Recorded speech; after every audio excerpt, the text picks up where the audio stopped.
And let's start. हम लोग पहले सवाल के साथ शुरुआत करेंगे। पहला सवाल आपके स्क्रीन पर है।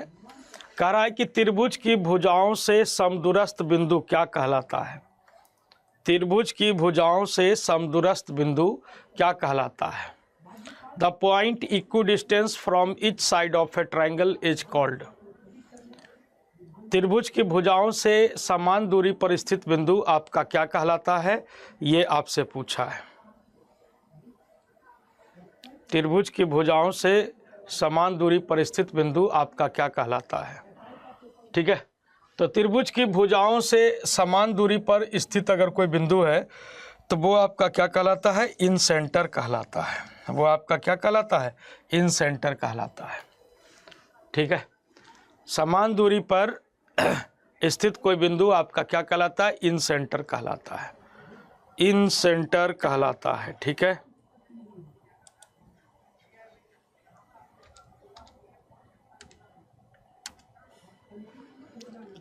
चलिए अगले सवाल की ओर बढ़ते हैं। अगला सवाल है कि सर फैक्टोरियल 500 के अंत में शून्यों की संख्या कितनी होगी? Find the number of zero at the end of product of factorial 500। ठीक है, फैक्टोरियल 500 के अंत में शून्यों की संख्या कितनी होगी? फैक्टोरियल 500 के अंत में शून्यों की संख्या। Find the number of zero at end the product of factorial 500। फैक्टोरियल 500 के अंत में शून्य कितने होंगे? जल्दी से बताइए। तो देखिए, जीरो आपका डिपेंड करता है 2 और 5 के पेयर पर।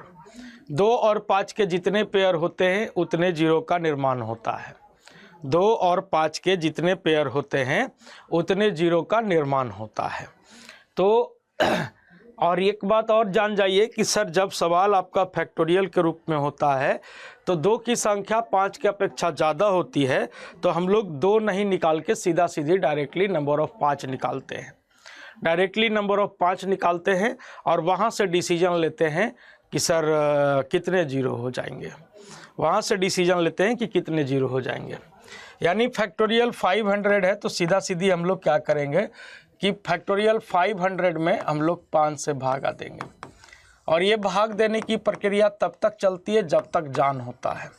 फिर 100 में 5 से भागा तो ये आपका हो गया 20। 20 में 5 से भागा तो ये आपका हो गया सर 4। ठीक है, अब उसके बाद आपको यहाँ पे क्या करना है? इन सभी को जोड़ देना है। 100 प्लस 20 प्लस 4 यानी कितना? आप कहेंगे 124 जीरो। 124 जीरो। टोटल कितने जीरो हो जाएंगे? तो आप कहेंगे सर 124 जीरो हो जाएंगे। 124 zero is your correct answer.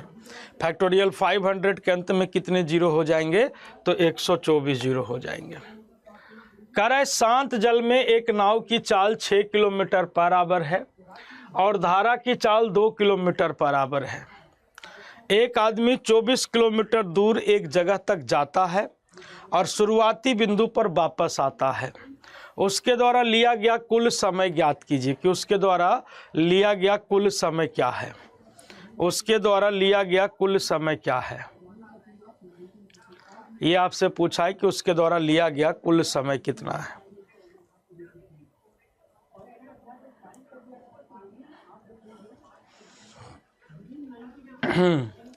तो शांत जल में चाल 6 किलोमीटर बराबर है, धारा की चाल 2 किलोमीटर बराबर है। 24 किलोमीटर दूर एक स्थान जाता है और फिर शुरुआती बिंदु पर वापस आता है। कुल मिला के कितना समय लगेगा, ये आपसे पूछा है। चलिए सवाल को बनाने का प्रयास कीजिए। खाली सब टुकुर टुकुर देखते हैं। सवाल बनाइए महाराज, सवाल बनाइए, है ना।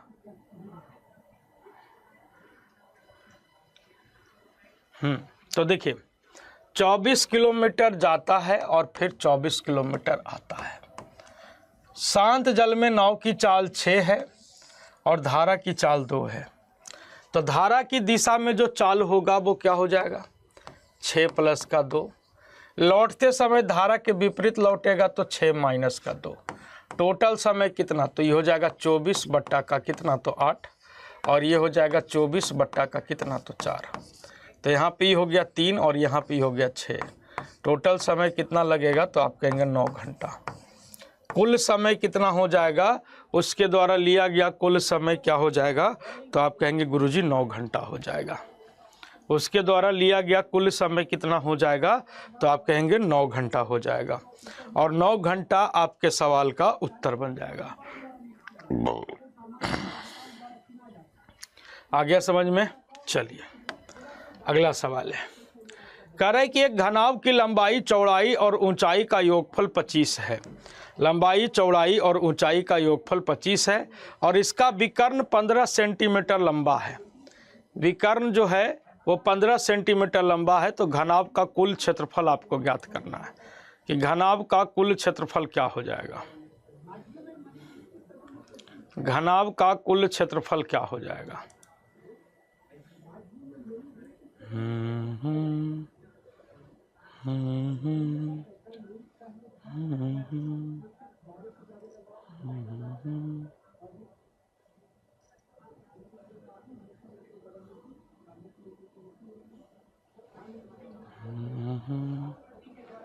चलिए प्रयास कीजिए।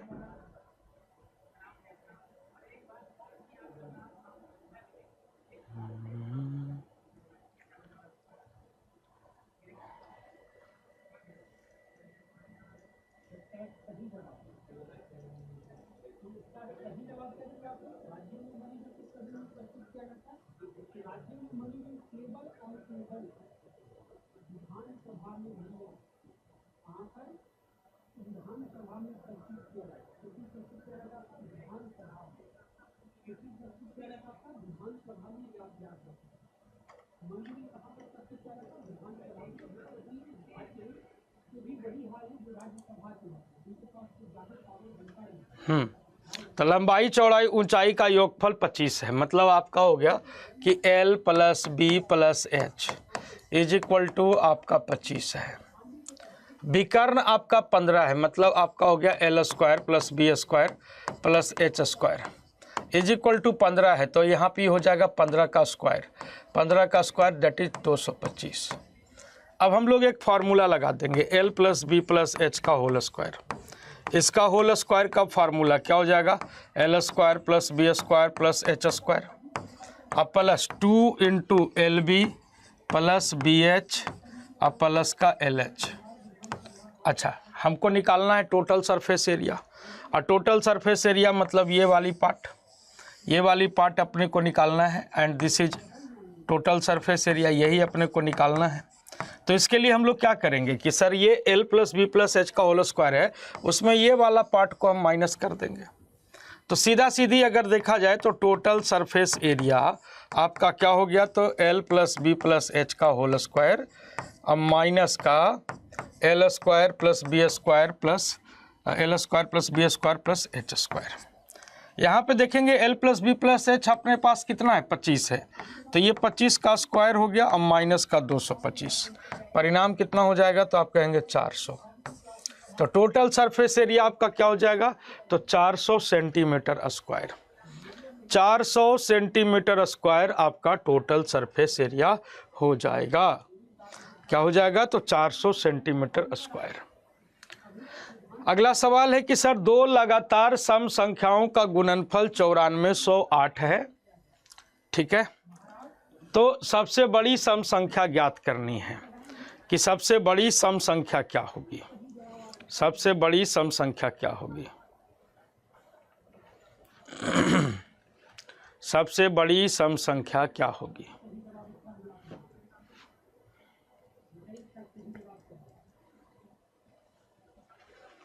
सबसे बड़ी सम संख्या क्या होगी।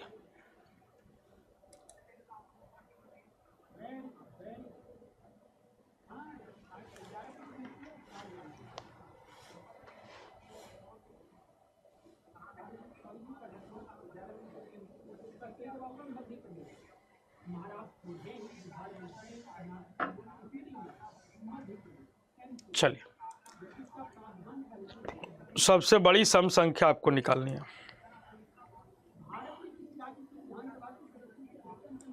निकलेगा, कोई कमेंटे नहीं कर रहा है रे, हैं सब सूत के देख रहा है का मोबाइल। ठीक है, तो देखिए दो लगातार सम संख्या, एक x है, एक अगला x+2 है, इसका गुणनफल आपको दिया हुआ है 9408। ठीक है, यहाँ के बाद जब मामला क्वाड्रेटिक का निर्माण होने लगे ना, तो ऐसे सिचुएशन में आप क्या करिए, बाई ऑप्शन सहारा लीजिए। जब मामला क्वाड्रेटिक का बनने लगे तो ऐसे सिचुएशन में आप क्या करेंगे, ऑप्शन का सहारा। अदरवाइज दूसरा तरीका ये है कि दो लगातार सम संख्या है और इसके गुणनफल में जैसे ही हम एक ऐड करते हैं तो ये बन जाता है परफेक्ट स्क्वायर नंबर। अब इसका स्क्वायर रूट लेंगे तो दैट इज आपका हो गया 97। स्क्वायर रूट क्या हो जाएगा, तो आप कहेंगे 97। सबसे बड़ी सम संख्या क्या होगी, तो 97 के बाद इवन नंबर आपका कौन सा होगा, तो 98। अगर छोटकी पूछेगा तो छोटकी हो जाएगा आपका 96, तो बड़की पूछा है तो बड़की आपका 98। 98 इज योर करेक्ट आंसर। ठीक है, 98 आपके सवाल का क्या बनेगा, उत्तर बन जाएगा। बोलिए भाई जी, क्लियर है? 98 आपके सवाल का उत्तर। कह रहा है 30 मीटर लंबे, 24 मीटर चौड़े और 18 मीटर ऊंचे एक कमरे में रखे जाने वाले पोल की अधिकतम लंबाई ज्ञात करिए। इस कमरे में रखे जाने वाले पोल की अधिकतम लंबाई क्या हो जाएगी? इस कमरे में रखे जाने वाले पोल की अधिकतम लंबाई क्या हो जाएगी?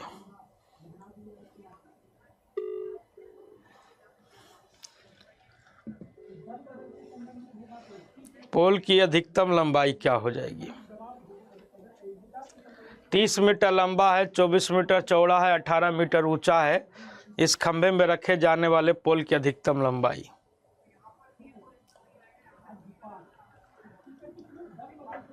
निकालिए फटाफट।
अधिकतम लंबाई आपको ज्ञात करना है कि अधिकतम लंबाई क्या हो जाएगा। तो 30 मीटर लंबा है, 24 मीटर चौड़ा, 18 मीटर ऊंचा है। तो अधिकतम लंबाई कब होगा? जब हम डायगोनली रखते हैं। तो डायगोनल अपने को निकालना पड़ेगा, और डायगोनल निकालने के लिए अंडर रूट क्या हो जाएगा, 30 का स्क्वायर प्लस 24 का स्क्वायर और प्लस का आपका क्या हो जाएगा, 18 का स्क्वायर। ठीक है, 30 का स्क्वायर प्लस 24 का स्क्वायर प्लस का क्या हो जाएगा, 18 का स्क्वायर। अब यहीं से आपको निकालना पड़ेगा अधिकतम लंबाई। तो अधिकतम लंबाई क्या हो जाएगा, 30 का स्क्वायर कितना, तो आप कहेंगे सर 30 का स्क्वायर हो गया 900, 24 का स्क्वायर 576, ठीक है, 18 का स्क्वायर 324, ठीक है, यानी ये हो गया अंडर रूट 1800, यानी क्या हो जाएगा, तो आप कहेंगे 30√2 मीटर। अधिकतम लंबाई कौन सी हो जाएगी छड़ की, तो आप कहेंगे 30√2 मीटर। ठीक है, 30√2 मीटर अधिकतम लंबाई आपकी हो जाएगी। 30√2 मीटर आपकी अधिकतम लंबाई हो जाएगी। ठीक है, अगला सवाल, निम्नलिखित में से कौन सा सही नहीं है? निम्नलिखित में से कौन सा सही नहीं है? Which of the following is not correct? निम्नलिखित में से कौन सा सही नहीं है? पहला स्टेटमेंट है कि 1 is neither prime nor composite, एक ना तो अभाज्य है और ना ही भाज्य है। दूसरा है कि 0 is neither positive nor negative, 0 जो है वो ना तो धनात्मक है ना ही ऋणात्मक है। √2 इज एन इरेशनल नंबर, √2 आपका एक अपरिमेय संख्या है। ठीक है, कौन सा सही नहीं है? तो कौन सा सही नहीं है? तो आप कहेंगे सर ऑप्शन नंबर सी जो है वो आपका सही नहीं है। ऑप्शन नंबर सी जो है वो आपका सही नहीं है। Which of the following is not correct? तो आप कहेंगे option number C is not correct, because P into Q is even करा है। P और Q का जो गुणनफल है वो इवन है, और ये तभी पॉसिबल है जब P और Q ऑलवेज इवन होगा। नहीं, हम लोग जानते हैं कि सर इवन इंटू इवन तो इवन होता है, ये बात तो अपने को पता है, लेकिन इवन इंटू ऑड भी इवन होता है। ये जो आप करें कि ये तभी पॉसिबल होगा जब हमेशा सम होगा, इस कारण ये स्टेटमेंट आपका क्या हो गया सर? गलत हो गया। इस कारण ये स्टेटमेंट आपका फॉल्स हो गया। तो निम्नलिखित में से कौन सा सही नहीं है? तो आप कहेंगे ऑप्शन नंबर सी जो है वो आपका सही नहीं है। करे दो दोस्त एक काम के टुकड़े करने के लिए 840 रुपया लेते हैं। एक दोस्त अकेला उस काम को 16 दिन में और दूसरा उस काम को 24 दिन में कर सकता है। एक जो है वो 16 दिन में कर सकता है, दूसरा 24 दिन में कर सकता है। एक एक्सपर्ट की सहायता से वे काम को 6 दिनों में समाप्त करते हैं। तो एक्सपर्ट को कितना पारिश्रमिक मिलना चाहिए, ये आपसे पूछा है कि एक्सपर्ट को कितना पारिश्रमिक मिलना चाहिए।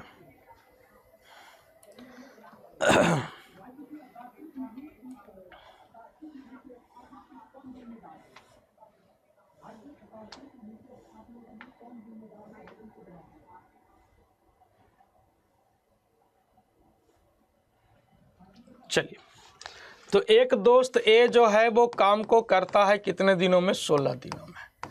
एक दूसरा दोस्त बी जो है वो काम को करता है 24 दिनों में। और एक एक्सपर्ट है, ए बी तो है ये है, एक्सपर्ट है जिसका नाम है सी, मिलकर काम को कर देते हैं 6 दिनों में। ठीक है, अब कहता है कि सर 6 दिन में करते हैं और 840 रुपया टोटल मजदूरी था, तो उसमें एक्सपर्ट को कितना मिलेगा ये आपसे पूछा है। तो उसके लिए हम लोग क्या करेंगे? 16, 24 और 6 का एलसीएम, दैट इज 48। 16 या 48, 24 दूनी के 48 और 6 अठे 48। अब यहाँ पे देखिएगा सर कि तीनों मिलके 8 बोतल पीता है। ए अकेले 3 पीता है, बी अकेले 2 पीता है, तीनों मिलके 8 पीता है, कर मतलब सी आपका 3 पीता है। भाई मजदूरी जो बांटी जाती है वो क्षमता के अनुसार बांटी जाती है। मजदूरी जो आपकी बांटी जाती है ना सर, वो क्षमता के अनुसार बांटी जाती है। तो आप यहाँ पे देखिए कि सर टोटल जो मजदूरी है वो 840 रुपया है, और टोटल क्षमता देखा जाए तो टोटल क्षमता 8 हो गया। अब आपसे पूछा है कि एक्सपर्ट को कितना मिलेगा, तो एक्सपर्ट का कितना है? एफिशिएंसी 3। अब यहाँ से काटिए तो ये कट जाएगा 105। 105 गुना 3 यानी 315। एक्सपर्ट को कितना मजदूरी मिलेगा? आप कहेंगे 315 रुपया मिलेगा। एक्सपर्ट की मजदूरी कितनी हो जाएगी साहब? तो 315 रुपया। ठीक है, एक्सपर्ट को कितनी मजदूरी मिलेगी? तो 315। चलिए, कह रहा है 6 पुरुष या 12 महिलाएं किसी काम को 20 दिनों में कर सकते हैं।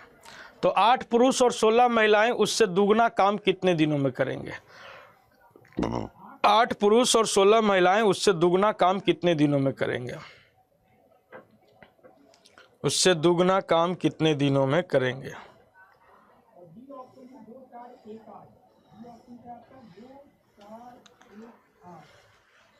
तो 6 पुरुष या 12 महिला किसी काम को 20 दिन में, 6 पुरुष या 12 महिला किसी काम को 20 दिन में करता है। आपसे पूछा कि 8 आदमी और प्लस का 16 औरत इस काम को कितने दिन में? तो इस टाइप के सवाल को आप लोग को याद होगा कि ये हनुमान मंदिर शादी विवाह की कहानी वाली सवाल है। इसमें हम लोग क्या करते हैं कि मैन, वोमेन और डे सबको गुना कर देते हैं। तो 6 गुना 12 गुना का कितना? तो आप कहेंगे 20। उसके बाद फिर क्या होता है, यहाँ के पुरुष को यहाँ के महिला से गुना करते हैं, 16 छक 96, और यहाँ के पुरुष को यहाँ के महिला से गुना करते हैं, तो 12 अठी 96, 96 हो गया 192। ठीक है, 12 से इसको काट दीजिए, 12 एकम 12, बच गया आपका सर 7, 12 छके 72। ठीक है, उसके बाद आप इसको काटिएगा तो 4 चौके 16 और 5 चौके 20। उसके बाद काटिएगा 2 दूनी के 4, 3 दूनी के 6, यानी काम को कितने दिन में कर देंगे? तो 15/2 यानी 7.5 दिन में। कितने दिन में कर देंगे? तो 7.5 दिन में। तो ये 7.5 दिन जो आएगा वो तो आपका आएगा कि टोटल काम कितने दिन में, लेकिन डिमांडिंग के समय पूछ दिया है कि इस काम से दुगना काम कितने दिनों में, तो दुगना करवाना है भाई जी, है ना। 7.5 मार के निकलिए नहीं, दुगना करवाना है तो 2 से गुना कर दीजिए तो ये खत्म हो जाएगा। तो दुगना काम कितने दिनों में करेगा, तो आप कहेंगे 15 दिनों में करेगा। दुगना काम कितने दिनों में करेगा, तो आप कहेंगे 15 दिनों में करेंगे। और 15 दिन आपके सवाल का क्या हो जाएगा, प्यारा सा खूबसूरत सा उत्तर हो जाएगा। 15 days is your correct answer. ठीक है। पहला सवाल आपके स्क्रीन पर है और कह रहा है कि यह अनुपात निम्नलिखित में से किसके बराबर होगा। यह अनुपात निम्नलिखित में से किसके बराबर होगा, ये आपसे पूछा है कि यह अनुपात निम्नलिखित में से किसके बराबर होगा। 25 का पावर 2.5 है और 5 का पावर 9 है। यह अनुपात निम्नलिखित में से किसके बराबर है। तो हमको इसके लिए क्या करना पड़ेगा कि दोनों तरफ से बेस को इक्वल करना है, दोनों तरफ से बेस को इक्वल करना है। 25 को क्या लिखेंगे, तो 25 को लिखेंगे 5 का स्क्वायर और उसका पावर हो गया 2.5, उसका पावर हो गया 2.5। रेशियो आपका क्या है, 5 का पावर 9। अब हम यहाँ पे देखें तो 2.5 दूनी के 5, यानी ये आपका क्या हो गया 5 का पावर 5, रेशियो ये हो गया आपका 5 का पावर 9। अब हम लोग जानते हैं रेशियो मतलब होता है क्या, भाग। रेशियो मतलब क्या होता है, भाग होता है। यानी और भाग के केस में आपका पावर क्या होता है सर, घटता है। यानी आपका रिजल्ट हो गया 5 का पावर -4, 5 का पावर -4 आपका फाइनल निकल के आया। अब ये 5 के पावर -4 को हम लोग क्या लिखेंगे, 5 के पावर -4 को लिख सकते हैं 1/5 का पावर 4, यानी आपका क्या हो जाएगा 1/625। और ऐसा ऑप्शन है कहीं पे 1/625 नहीं, तो आपका option number D is your correct answer. Option number D आपके सवाल का प्यारा सा उत्तर हो जाएगा। ऑप्शन नंबर डी आपके सवाल का क्या बनेगा, उत्तर हो जाएगा। ये सवाल है कि सर इसका HCF आपको ज्ञात करना है कि find what is the HCF of given data. ये जो आपको डेटा दिया गया है, इस डेटा का आपको HCF ज्ञात करना है। इस डेटा का आपको HCF ज्ञात करना है कि इसका HCF क्या हो जाएगा, इसका HCF क्या हो जाएगा, ये आपको निकालना है। चलिए फटाफट इसको निकालने का आप सभी लोग प्रयास करेंगे। इसका HCF आप सभी को निकालना है।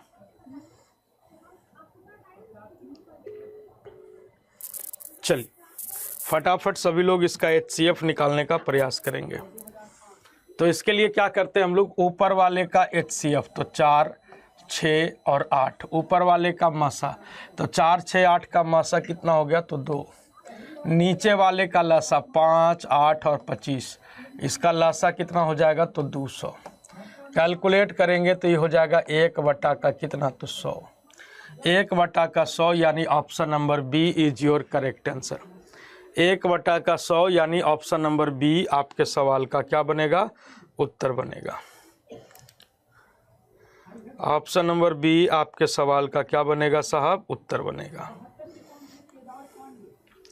अगला सवाल है कि कोई संख्या 31 से उतनी ही बड़ी है जितनी कि वह 75 से छोटी है। 31 से उतना ही बड़ा है जितना कि वह 75 से छोटा है, तो वह संख्या आपको ज्ञात करनी है कि वह संख्या क्या हो जाएगी। 31 से बड़ा है और 75 से क्या है, छोटा है। 31 से बड़ा है और 75 से छोटा है, तो वह संख्या ज्ञात करना है।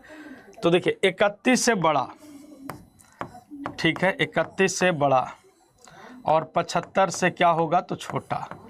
तो ये संख्या आपको ज्ञात करनी है कि ये संख्या क्या होगी। ठीक है, तो इसके लिए आपको डायरेक्टली क्या करना है, दोनों को जोड़ के 2 से भाग दे देना है। यानी आपका हो जाएगा 75 + 31 डिवाइडेड बाई का कितना, तो 2। 5 1 6 7 3 10, 106/2 यानी वह संख्या कौन सी है, तो 53 है। वह संख्या आपकी कौन सी है साहब, तो 53 है और 53 इज योर करेक्ट आंसर। 53 आपके सवाल का उत्तर बनेगा। अगला सवाल है कि 103, 135, 110 और 144 में से प्रत्येक में कौन सी संख्या जोड़ी जानी चाहिए ताकि परिणाम स्वरूप प्राप्त संख्याएं जो है वो समानुपात में हो जाए।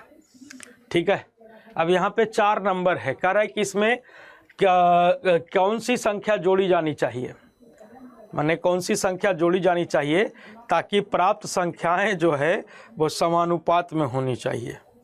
क्या हुआ, प्राप्त संख्या समानुपात में होना चाहिए। ठीक है, तो इसके लिए अपने लोग करते क्या हैं कि सर ये जो आपका डेटा है 103, 135 है ना, 110 और 144, फर्स्ट ऑफ ऑल क्या करते हैं कि पहले 2 का डिफरेंस यानी कितना, तो 32, अंतिम 2 का डिफरेंस यानी कितना, तो आप कहेंगे 34, इसका अनुपात देख लीजिए, तो 16 दूनी के 32 और 17 दूनी के 34। उसके बाद हमको करना क्या है कि सर ये जो रेशियो आप देख रहे हैं, रेशियो का गुना करना पड़ेगा। मतलब यहाँ पे आपका जो ये सेकंड वाला रेशियो है इसका गुना यहाँ के पहले वाले में करिए, तो 17 या 51 यानी ये कितना हो जाएगा, तो आप कहेंगे सर 1751। और यहाँ का जो रेशियो है इसका गुना हम यहाँ के पहले वाले में करेंगे, तो 110 गुना 16 तो कितना हो जाएगा, तो 1760। ठीक है, इसका अंतर डिवाइडेड बाई ये जो रेशियो का जो डिफरेंस आप देखें 16 और 17, इन दोनों के बीच में डिफरेंस कितने का, तो 1 का, इस 1 से डिवाइड करना है।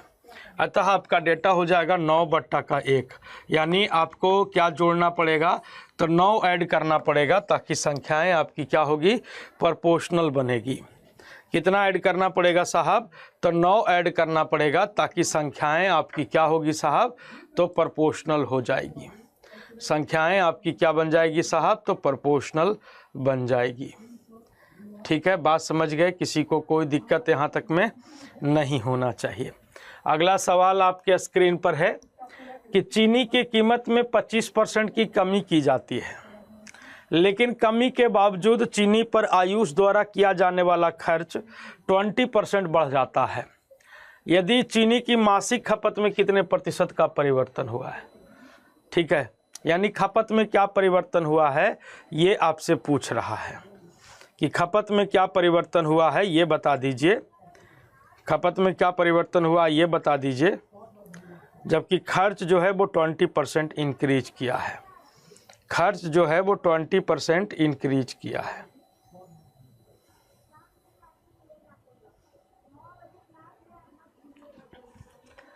तो चीनी का दाम जो है वो 25% घट गया।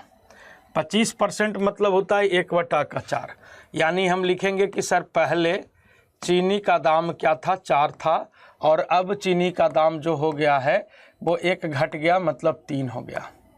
तो ये प्राइस है, कंजम्पशन का पता हमको नहीं है ना। Price into consumption is equal to होता है एक्सपेंडिचर, और एक्सपेंडिचर में क्या होता है सर, तो एक्सपेंडिचर आपका 20% बढ़ जाता है, एक्सपेंडिचर आपका 20% बढ़ जाता है।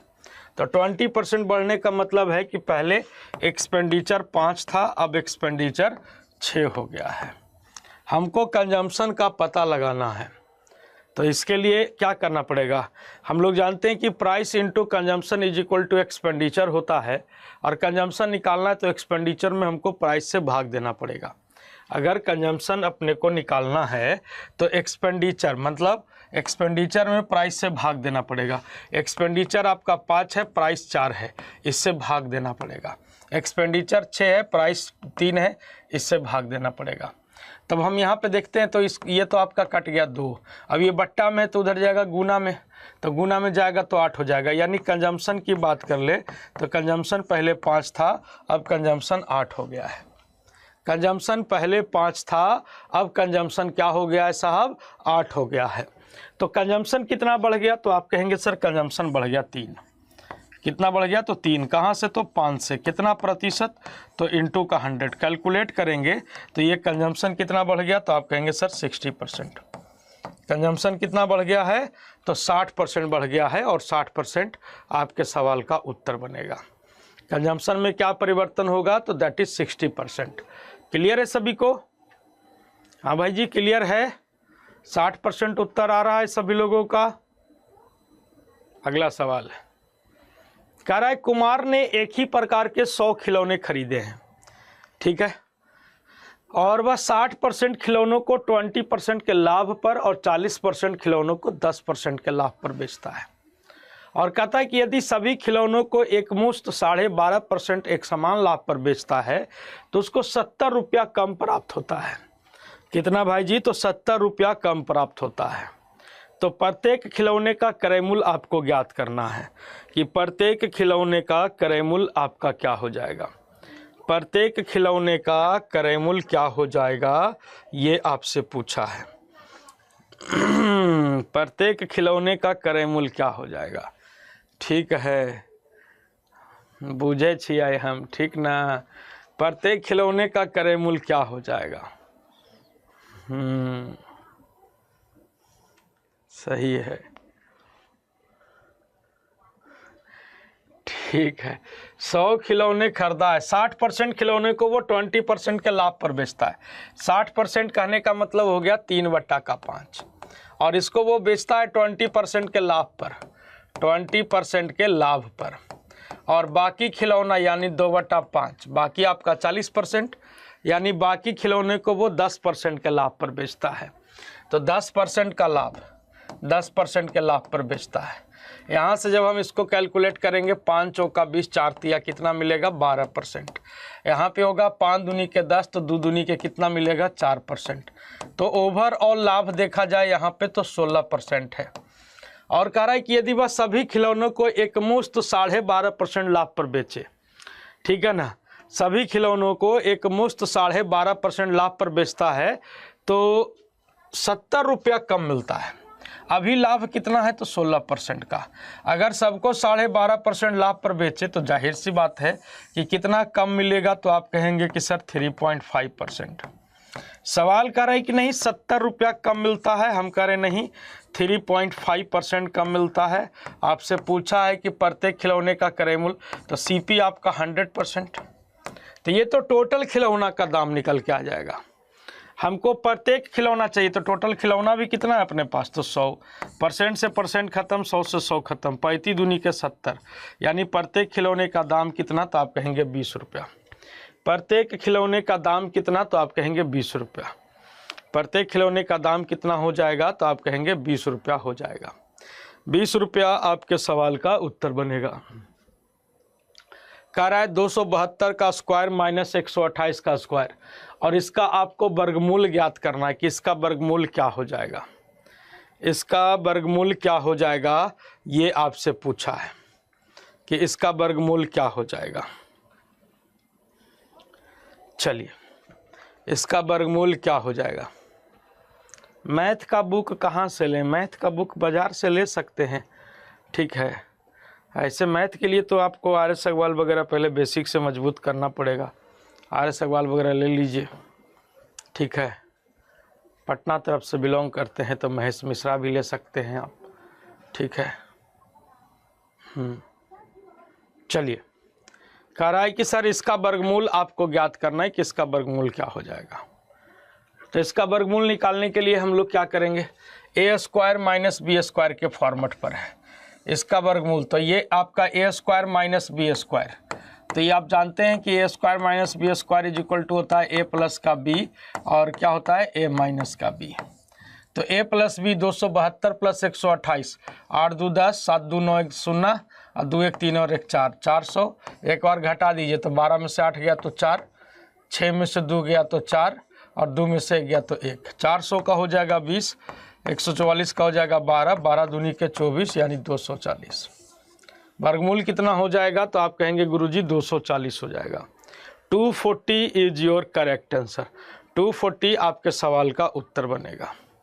अगला सवाल है कि 3 साल के लिए 5% प्रति वर्ष के एक निश्चित राशि पर चक्रवृद्धि ब्याज और साधारण ब्याज के बीच का अंतर 122 रुपया है।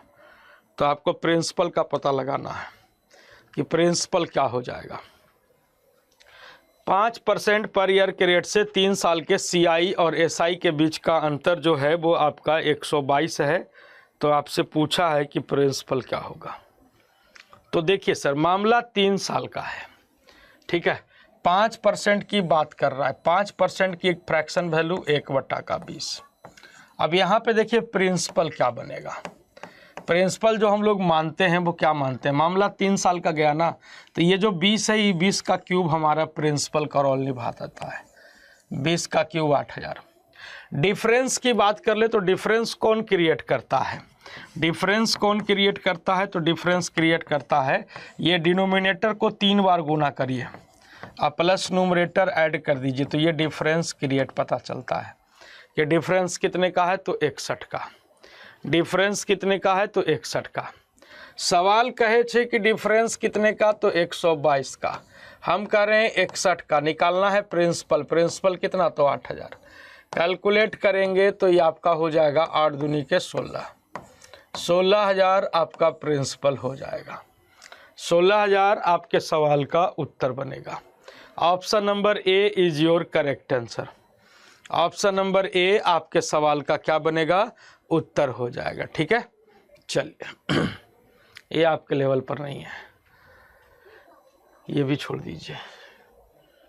हाँ, कह रहा है कि समुद्र में एक जहाज पर एक बंदूक चलाई जाती है। समुद्र में एक जहाज है, जहाज पर से एक बंदूक चलाई जाती है। 9.6 सेकंड के अंतराल के बाद वह एक चट्टान से एक गूंज सुनाई देती है। 9.6 सेकंड के बाद क्या होता है कि चट्टान से एक गूंज सुनाई पड़ती है। तो ध्वनि का वेग 1100 फीट पर सेकंड है।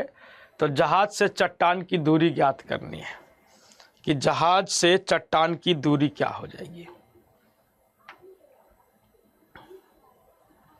जहाज से चट्टान की दूरी क्या हो जाएगी, ये आपसे पूछा है कि जहाज से चट्टान की दूरी।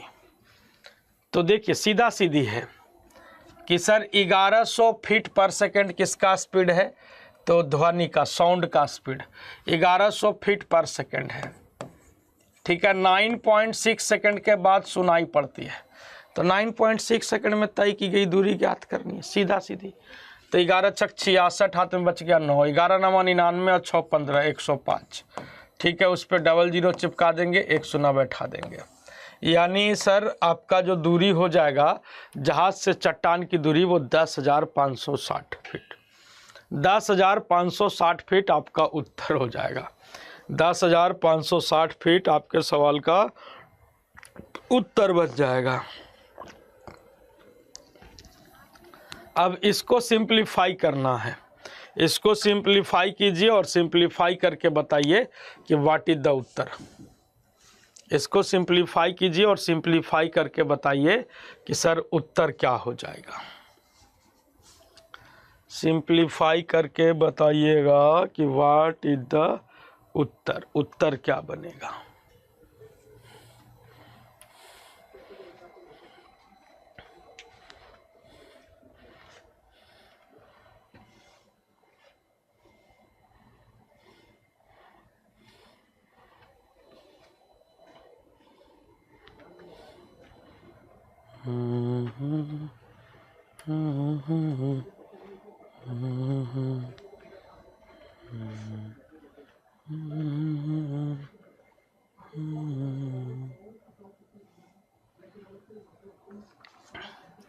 तो देखिए इसके लिए हम लोग क्या करेंगे कि सर इतना बड़ा बड़ा का तो स्क्वायर हम संभव नहीं है कि विद इन टाइम निकाल पाएँ।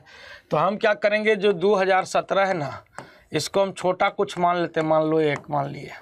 तो 2018 आपका 2 हो जाएगा और 2019 ये आपका सर 3 हो जाएगा। जब आपको सिंप्लीफाई करना, इतना बड़ा तो हम कर नहीं पाएंगे, है ना, वो संभव ही नहीं है। ठीक है, एज ए स्टूडेंट देखा जाए तो नहीं है, संभव है। ठीक है, तो हम क्या करेंगे, इसको मान लिए, x भी मान के बना सकते, कोई दिक्कत नहीं।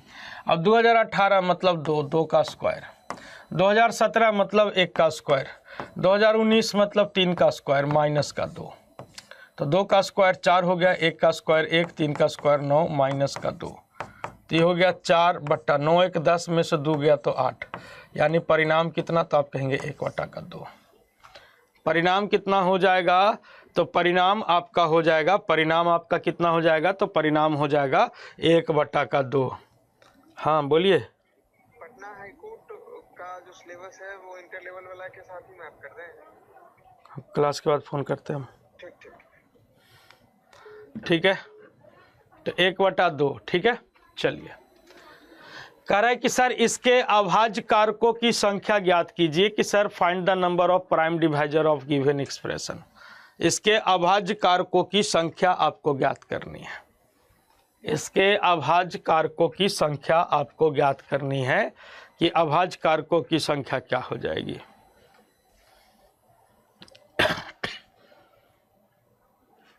अभाज्य कारकों की संख्या क्या हो जाएगी। तो अभाज्य बनाने वाले कारक कितने हैं ये आपसे पूछा जा रहा है कि अभाज्य बनाने वाले कारक कितने हैं। तो देखिए 6 है, तो 6 को हम बेस, आप सबसे पहले प्राइम फैक्टर निकालने के लिए बेस को प्राइम बनाते हैं। तो 6 को लिखेंगे 2 गुना का 3 ओकर पावर कितना, तो 5।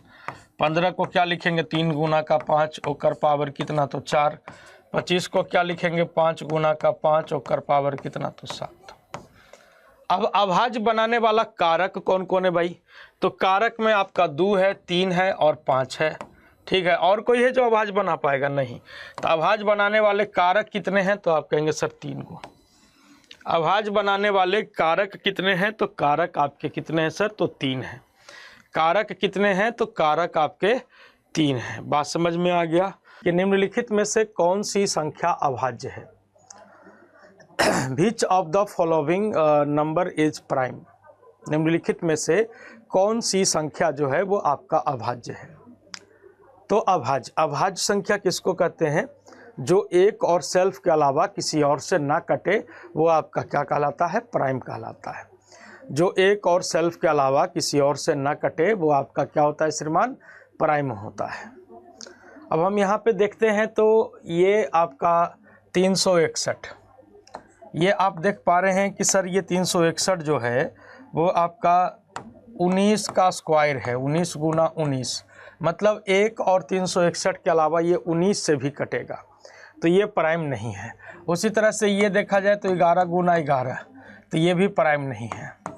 ठीक है, इसको देखा जाए तो ये 31 गुना 31 है, तो ये भी प्राइम नहीं है। तो निम्नलिखित में से कौन सा प्राइम है, तो आप कहेंगे ऑप्शन नंबर ए जो है वो आपका प्राइम है। निम्नलिखित में से कौन सा आपका प्राइम है, तो आप कहेंगे ऑप्शन नंबर ए जो है वो आपका क्या है श्रीमान, प्राइम है। ठीक है, चलिए।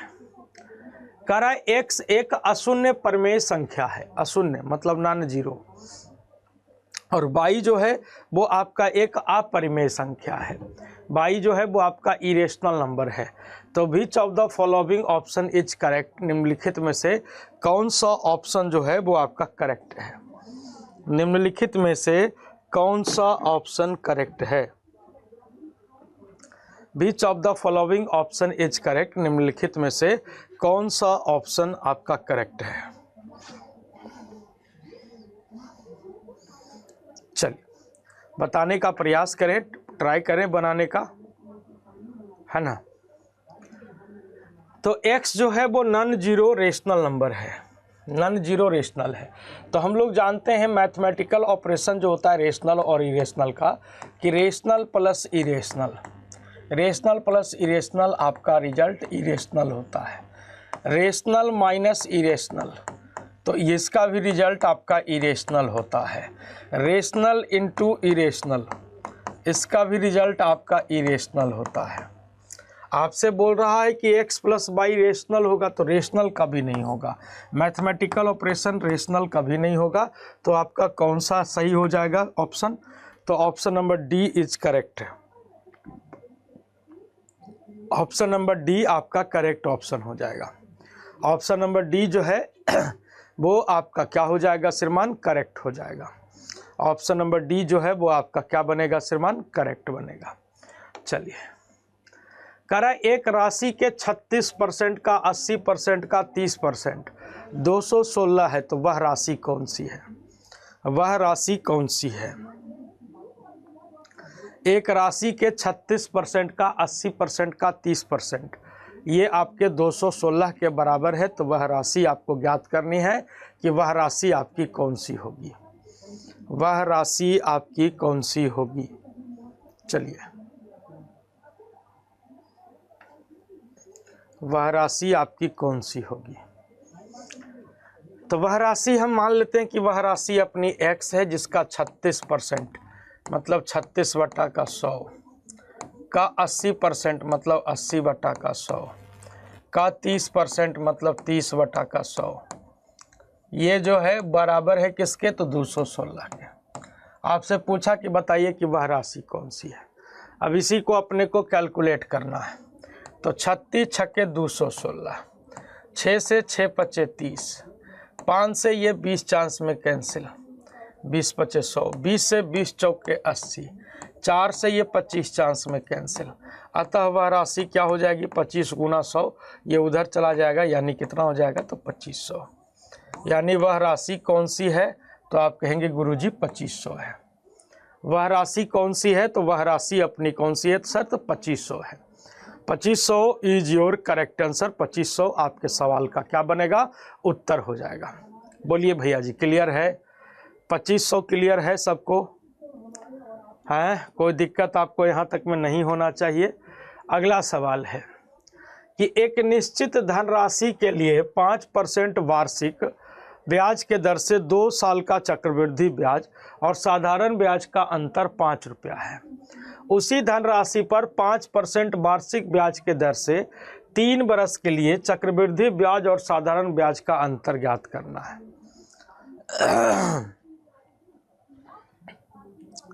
ठीक है,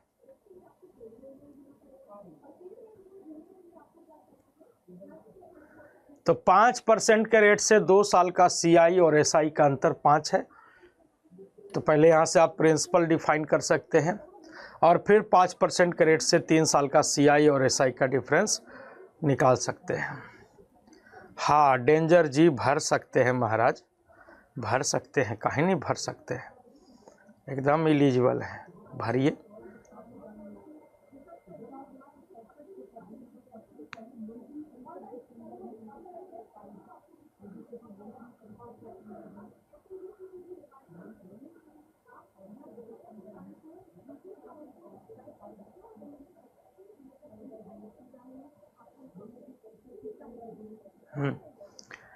तो देखिए 5% के रेट से अगर हम 2 साल की बात करें तो 2 साल का CI % निकालने के लिए हम लोग क्या करते हैं, 2R/R², ये फार्मूले का इस्तेमाल करते हैं फॉर 2 ईयर, फॉर 2 ईयर।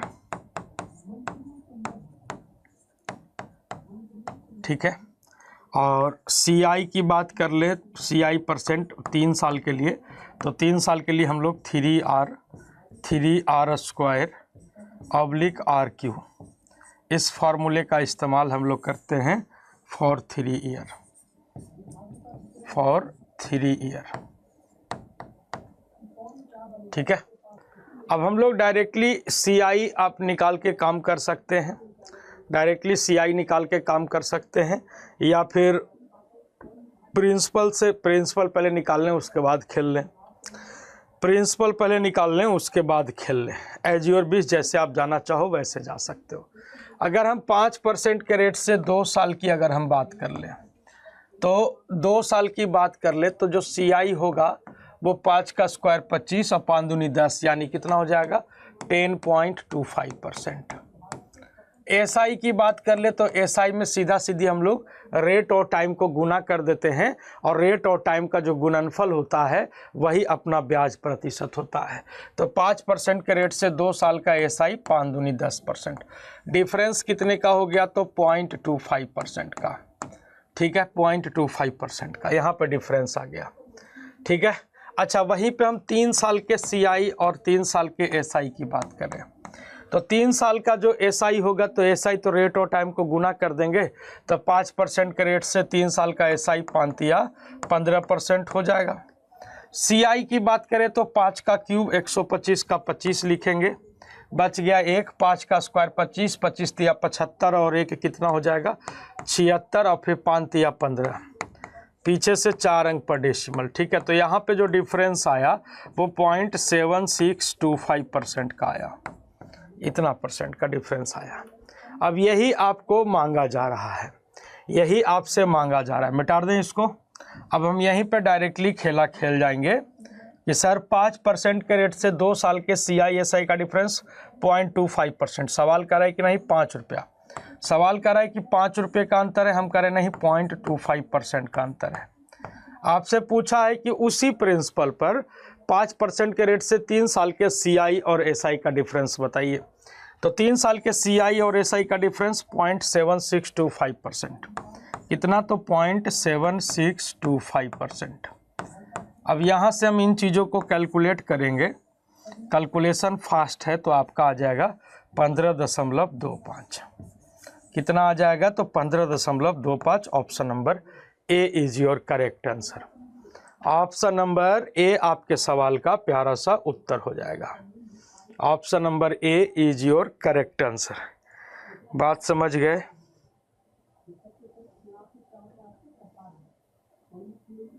ठीक है, अगला सवाल कह रहा है निम्नलिखित अंकगणितीय श्रेणी का 30वां पद क्या है?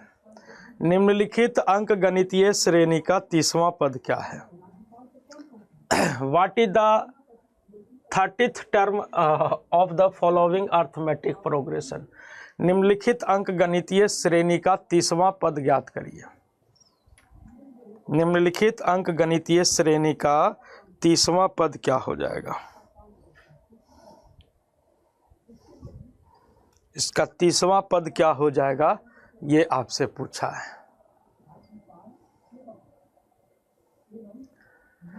तो देखिए 30वां पद, तो देखिए nवां पद की बात कर ले, nth टर्म की बात कर ले, तो ये होता है a प्लस n-1 इंटू का क्या होता है d। a plus n-1 into का d।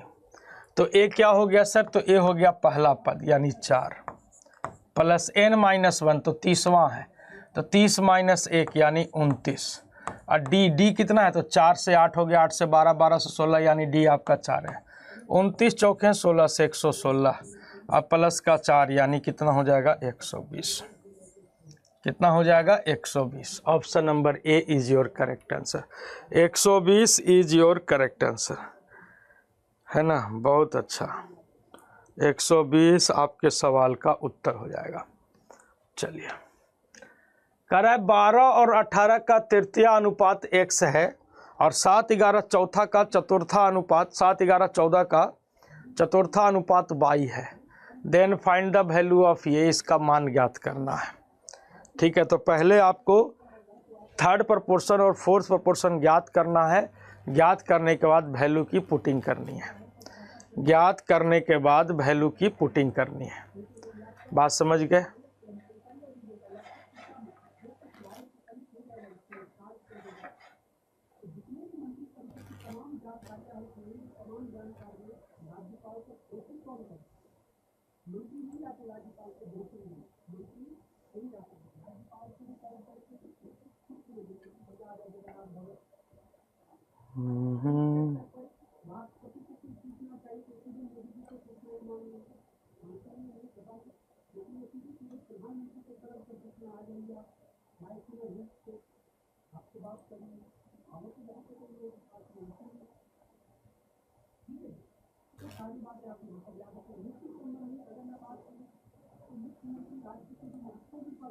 चलिए, तो 12-18 का थर्ड प्रोपोर्शन निकालते हैं, मतलब x का मान।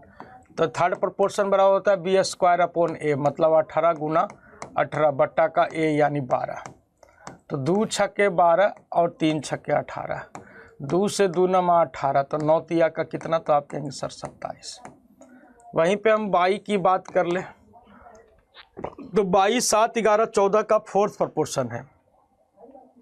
तो फोर्थ प्रोपोर्शन बराबर होता है BC/A, यानी 11 गुना 14 बट्टा का a यानी 7। 7 दूनी के 14, 11 दूनी के कितना? तो 22।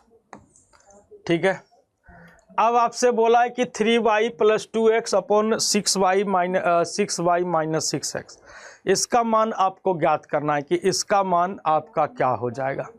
तो 3y यानी 3 गुना का 22 प्लस 2x यानी 2 गुना का 27 डिवाइडेड बाई 6y यानी 6 गुना का 22 माइनस 6 गुना का 27।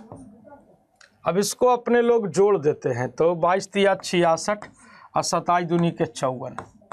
तो 6 4 10 की 0 कैरी 1, 6 5 11 और 1 12, 120।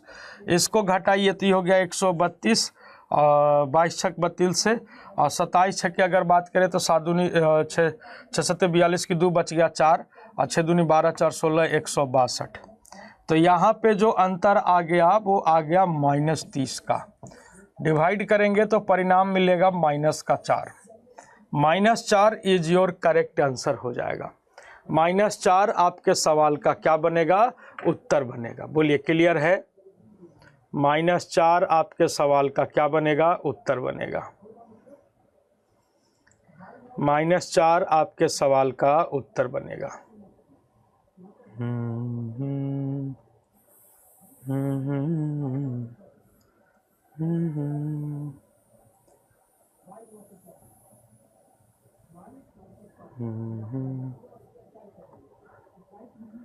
क्लियर है? किसी को कोई दिक्कत यहाँ तक में नहीं होना चाहिए। अगले सवाल की ओर बढ़ते हैं। अगला सवाल है कि 16,800 रुपये की एक धनराशि उधार ली गई है और इसे 2 बराबर वार्षिक किस्तों में भुगतान किया गया है। यदि ब्याज की दर 10% ईयरली रही है तो प्रत्येक किस्त का मूल्य आपको ज्ञात करना है कि प्रत्येक किस्त का मूल्य क्या हो जाएगा।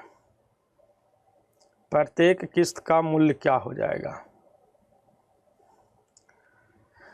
प्रत्येक किस्त का मूल्य क्या हो जाएगा, ये आपसे पूछा है कि प्रत्येक किस्त का मूल्य क्या हो जाएगा।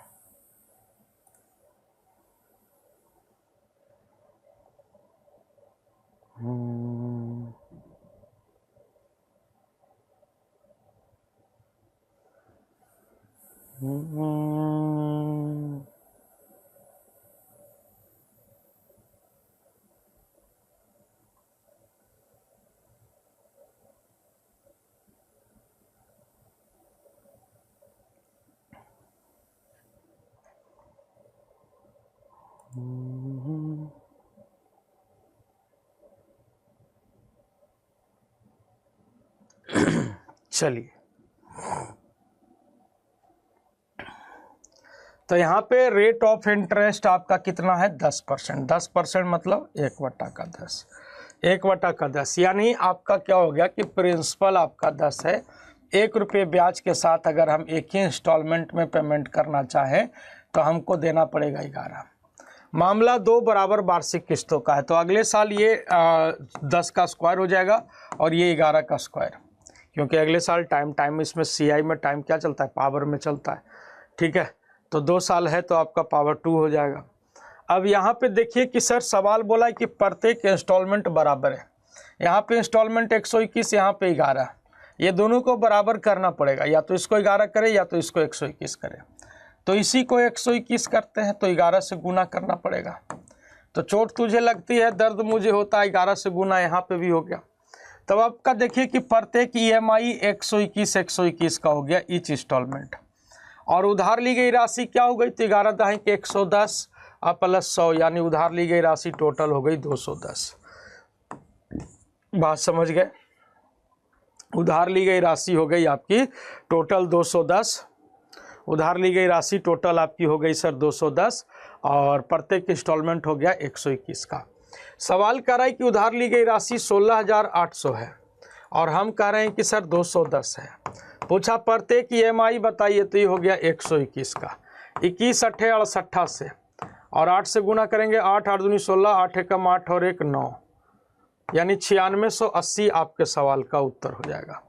Option number D is your correct answer. Option number D उत्तर लगा रहे हैं सभी लोग? बोलिए, ऑप्शन नंबर डी उत्तर आ रहा है सभी लोगों का? बोलिए, किसी को कोई दिक्कत नहीं होना चाहिए।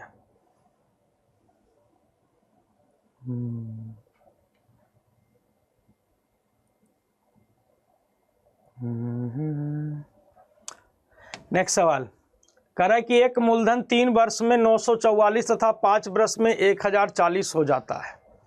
5 वर्ष में 1040 हो जाता है, तो प्रत्येक धनराशि को एक ही साधारण ब्याज पर निवेश किया गया है, तो मूलधन बताना है आपको। कि सर कोई भी प्रिंसिपल है जो 3 साल में 944 हो गया है और 5 साल में 1040 हो गया है, और आपसे पूछा है कि बताइए कि वह प्रिंसिपल क्या है, कौन सा पैसा है, कौन सा प्रिंसिपल है। प्रिंसिपल अपने को निकालना है कि प्रिंसिपल कौन सा है। चलिए,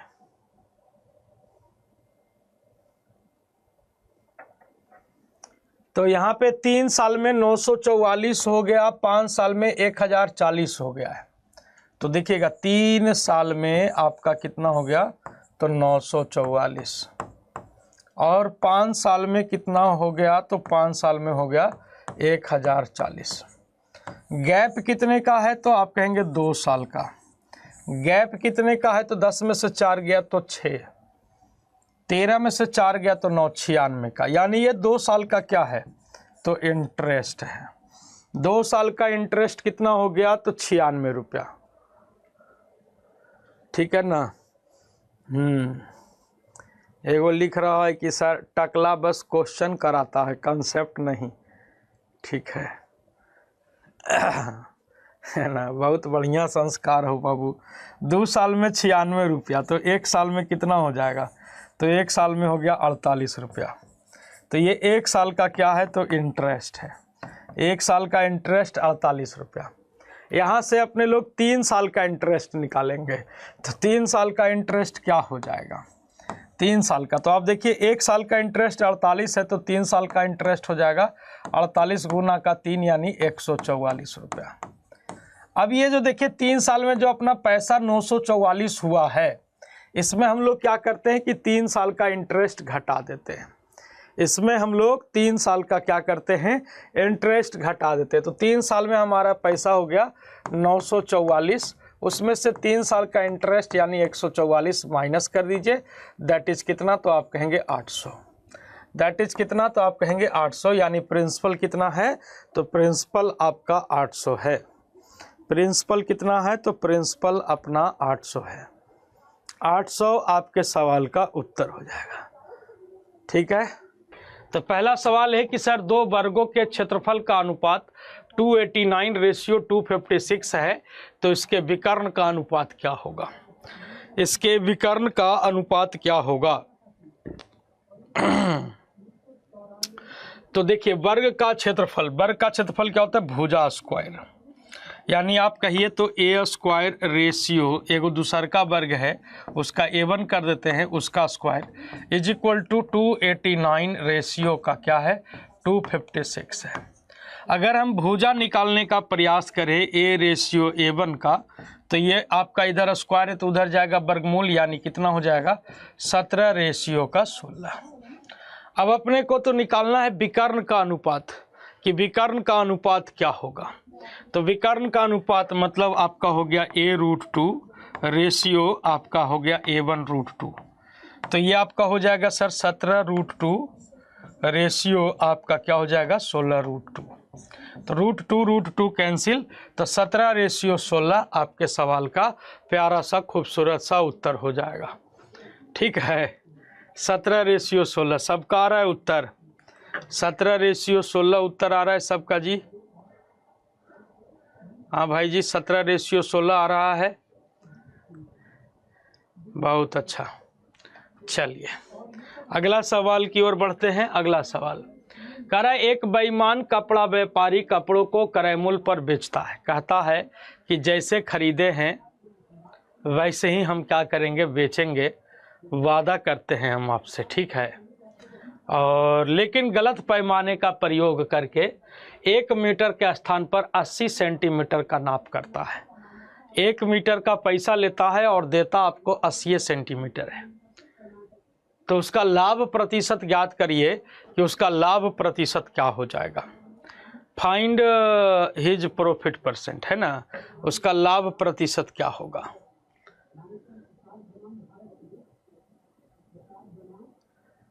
ठीक है, चलिए, यानी ये सीधा सीधी आप देखिए तो ये आपका सर सीपी हो गया और ये आपका सर एसपी हो गया। पैसा हम ले रहे हैं आपसे 1 मीटर यानी 100 सेंटीमीटर का पैसा हम आपसे ले रहे हैं 1 मीटर का यानी 100 सेंटीमीटर का, लेकिन हम आपको दे रहे हैं उसके जगह पे कितना, तो 80 सेंटीमीटर ही। पैसा ले रहे हैं 100 सेंटीमीटर का और दे रहे हैं हम आपको कितना, तो 80 सेंटीमीटर। तो लाभ कितना क्या हुआ हो, तो आप कहेंगे सर 20 का लाभ हुआ। लाभ गुना के 100 बट्टा का क्रय मूल्य कितना है, तो 80। कैलकुलेट करेंगे तो ये आपका हो जाएगा 25%। 25% का उस दुकानदार को क्या हो जाएगा, तो लाभ हो जाएगा। 25% का उस दुकानदार को क्या हो जाएगा, लाभ हो जाएगा। ठीक है, देखिए हमारे बारे में तो हम देखिए डायरेक्टली आप लोग को पढ़ाना शुरू कर दिए, तो हम अपना नाम आप लोग को बता देते हैं। नाम तो सब लोग जानवे करते हैं, नाम है चंदन, करता हूँ आप सभी का अभिनंदन। ठीक है ना। और बेसिकली हम हैं नालंदा ज़िला से। ठीक है, नालंदा बिहार। ठीक है, तो जो लोग नहीं जानते होंगे, नए छात्र हैं, तो उन लोगों को हम बता दिए। ठीक है ना। चलिए अगला सवाल है, कह रहे एक स्कूल में शिक्षकों की संख्या और छात्रों की संख्या का अनुपात 2:5 है।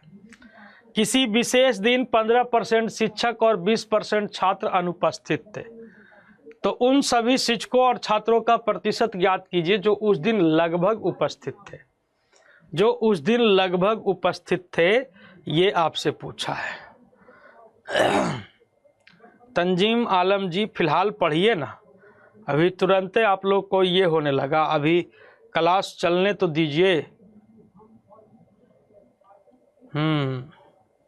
बाप रे बाप, माने जानते हैं नहीं।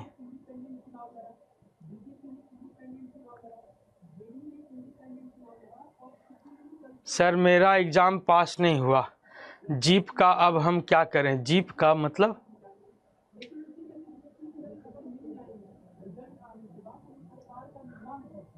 अच्छा, जीविका का एग्ज़ाम नहीं निकला, अब कैसे तैयारी करें? अच्छा अच्छा, अब देखिए कहाँ कमी रह गई ये देखिए और उसको सुधार करिए, है ना। कहाँ कमी रह गई उसको देखिए और सुधार करिए। ये टीचर है अपना और ये स्टूडेंट है, इनके बीच का जो अनुपात है वो 2:5 है। किसी विशेष दिन 15% शिक्षक और 20% छात्र अब्सेंट रहते हैं, तो 15% शिक्षक अब्सेंट हैं, इसका मतलब है कि 85% प्रेजेंट हैं। 20% छात्र अब्सेंट है, इट मीन्स 80% आपके प्रेजेंट है। ओवरऑल अगर हम प्रेजेंट की बात कर ले तो आप कहेंगे 85 दूना का 170।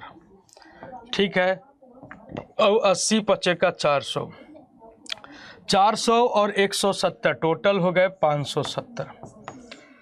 टोटल विद्यार्थी देखेंगे, टोटल मुड़ी देखें तो 2 गो टीचर है, 5 गो स्टूडेंट है, टोटल हो गया 7 गो। अब यहाँ से मोटा मोटी देखिए तो 7 8 56, 7 8 56 बच गया 1, 10, 7 कम 7, यानी राउंड फिगर देखा जाए तो 81% जो हैं वो उस दिन क्या थे, उपस्थित थे।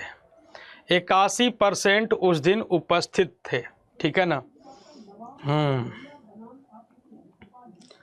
मैथ का सिलेबस बता दीजिए। नोटिफिकेशन देखे हैं आप लोग? नोटिफिकेशन में सब दिया हुआ है, ऐसे हम कल लेते आवेंगे। ठीक है, कल लेते आवेंगे मैथ का सिलेबस। ठीक है ना। सिलेबस तो आप लोग देख ही सकते हो, सब झूठों के टाइम पास आप लोग करते हैं। सब सिलेबस वही है, मेंसुरेशन है, हाइट एंड डिस्टेंस थोड़ा साइड है, बाकी सब कुछ तो सेम में है। ठीक है, खैर हम कल लेते आवेंगे। जितना देर में तू सिलेबस करे था ना दीदी, उतना देर में तू पढ़ लेबू। अगला सवाल है, एक दुकानदार 80 किलो बाजरा बेचता है, 10% लाभ पर कुछ बाजरे का कुछ हिस्सा बेचा है और बाकी 20% लाभ पर बेचा है। बिक्री पर कुल मिला के 15% का लाभ होता है, तो बाजरे की कितनी मात्रा 20% लाभ पर बेची गई थी? बाजरे की कितनी मात्रा 20% लाभ पर बेची गई थी? ठीक है, बाजरे की कितनी मात्रा 20% के लाभ पर बेची गई थी?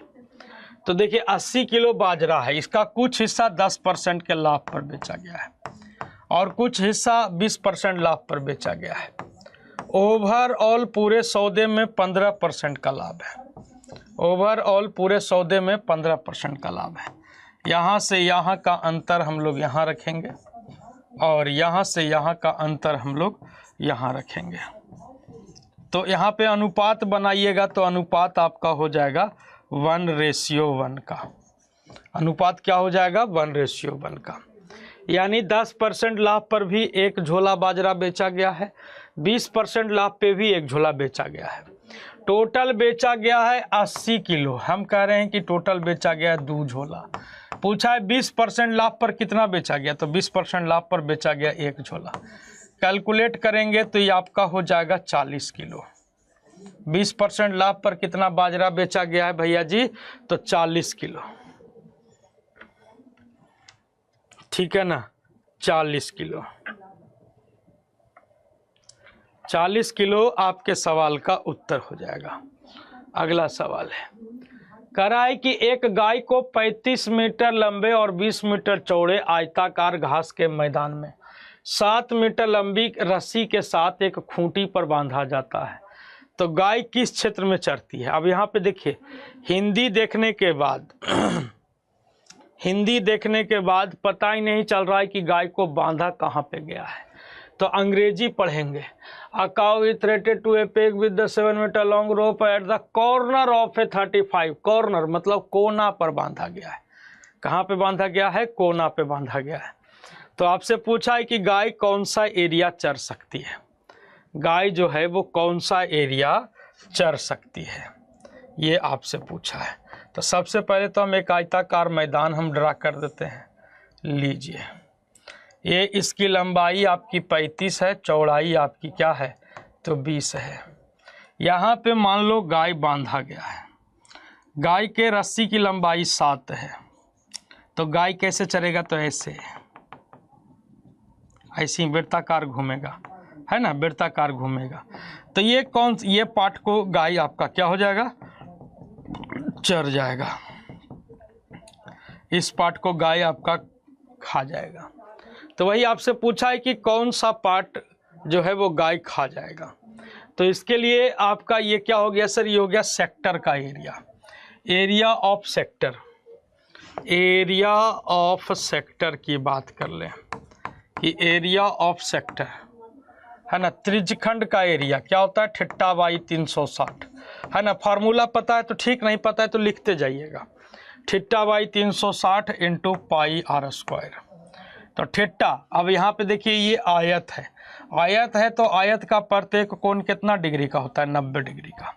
तो थीटा हो गया 90, अब बट्टा का 360, पाई का मान क्या हो जाएगा 22/7, r², रेडियस आपका हो जाएगा 7 गुना का 7, 9 चौके 36, एगो 7 से एगो 7 कैंसिल, 2 दूनी 4 और 11 दूनी 22, 11 सत्ते 77, 77/2 यानी 38.5, 38.5 मीटर स्क्वायर आपके सवाल का उत्तर हो जाएगा।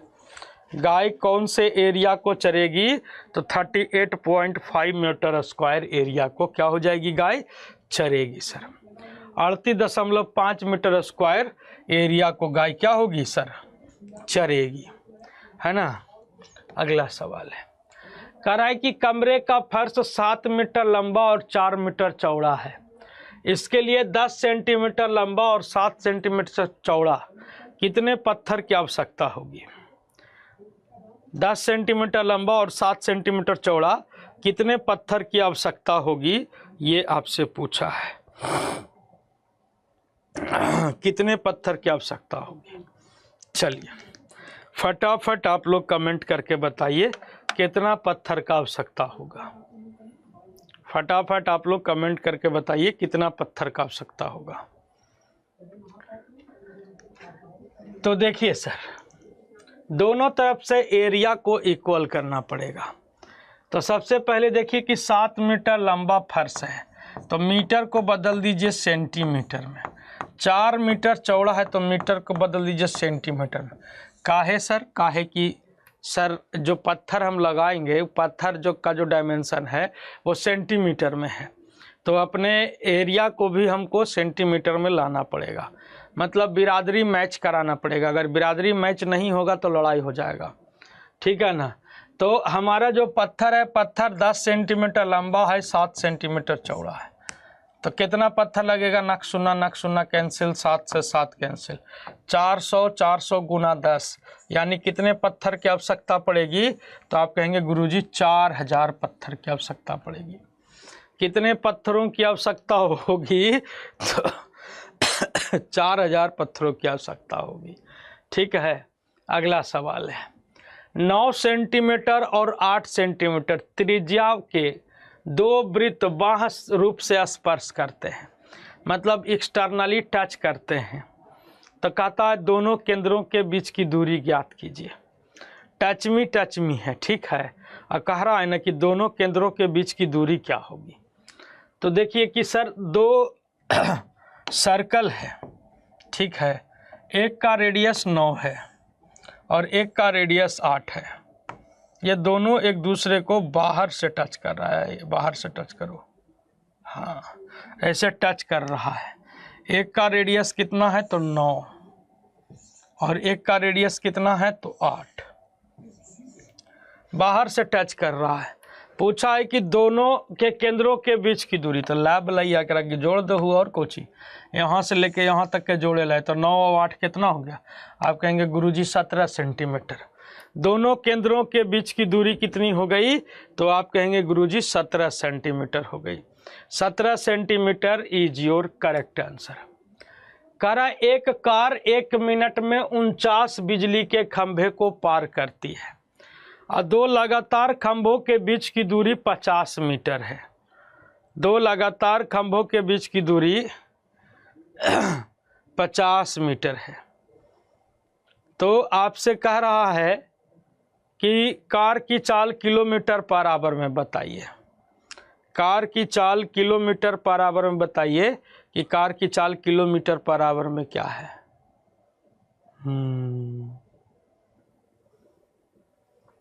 कार की चाल किलोमीटर पर आवर में, तो देखिए दो खंभे 1 मिनट में 49 खंभे को गिनता है, 49 खंभे को गिनता है।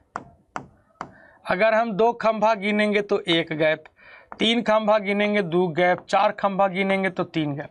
इसी पैटर्न पर आपका एईडीओ में भी सवाल था, मतलब 4 खंभा मतलब 3 गैप, 5 खंभा मतलब 4 गैप, मतलब जितना खंभा है ओकरा से 1 कम गैप होगा।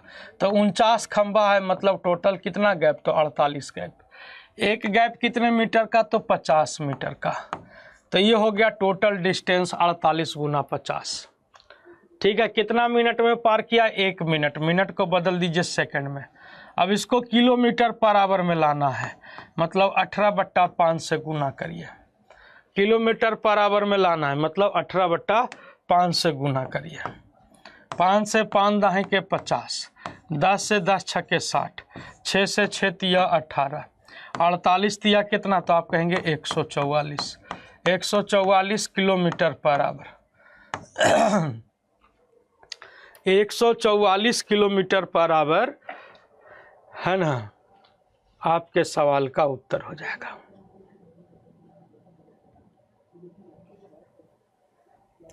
नोटिफिकेशन को अच्छे से पढ़िए, चंदन कुमार चौधरी जी। ठीक है, नोटिफिकेशन पढ़ते नहीं है, वहीं वहीं चकराई में लगल रहते हैं आप लोग। ठीक है, नोटिफिकेशन को अच्छे से पढ़िए, ओकरा में सब कुछ लिखल रहता है। अब ओकरा में नहीं लिखेगा तो हम कहाँ से बताएंगे? हम भी तो उसी के बिहाफ पर काम करते हैं ना। हैं, बताइए आप ही, बोलिए। तो स्पीड क्या हो गया भैया जी? तो 144 kilometre per hour, 144 kilometre per hour. Class कब से चल रहा है? 4:30 से चल रहा है। ठीक है, आज थोड़ा लेट स्टार्ट हुआ है, आज से शुरू किए हैं तो थोड़ा लेट स्टार्ट हुआ है। कराए पेट्रोल की कीमत में 20% और 10% की वृद्धि होती है, तो मूल्य में प्रभावी प्रतिशत परिवर्तन ज्ञात कीजिए कि मूल्य में प्रभावी प्रतिशत परिवर्तन क्या होगा। मूल्य में प्रभावी प्रतिशत परिवर्तन क्या होगा? तो देखिए पेट्रोल का कीमत 20% और 10% बढ़ा है, पहले 20% बढ़ा फिर 10% बढ़ा। ओवरऑल क्या प्रभाव पड़ेगा? तो आप कहेंगे 20 गुना 10 अब बट्टा का कितना? तो आप कहेंगे 100। नक सुना कैंसिल, तो प्रभावी प्रतिशत परिवर्तन कितने का? तो आप कहेंगे सर 32% का।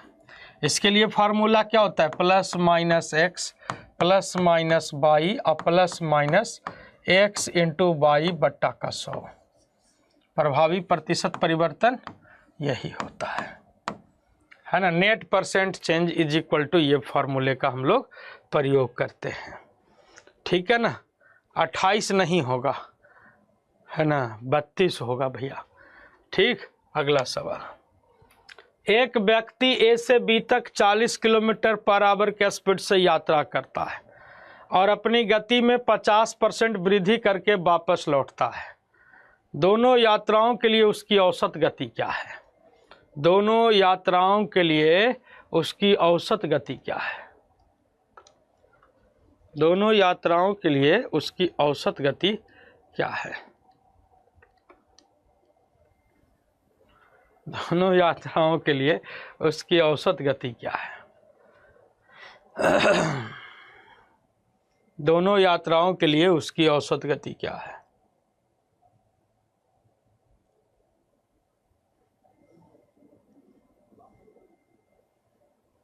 ठीक है, तो देखिए ए से बी तक 40 के स्पीड से जाता है, ए से बी तक 40 के स्पीड से जाता है। ठीक है, अब वापस जब लौटता है तो 50% बढ़ा देता है, तो 40 का 50% मतलब 20, यानी वापस लौटता है 60 किलोमीटर पर आवर के स्पीड से। पूरी यात्रा में औसत चाल, तो ये हो जाएगा सीधा सीधी फार्मूला, 2 गुना 40 गुना का 60 अपॉन 40 प्लस का 60, कितना, तो 100। नक शून्य कैंसिल, तो यह हो जाएगा आपका 48 किलोमीटर पर आवर। पूरी यात्रा में उसकी औसत चाल क्या हो जाएगी, तो 48 किलोमीटर पर आवर। ठीक है,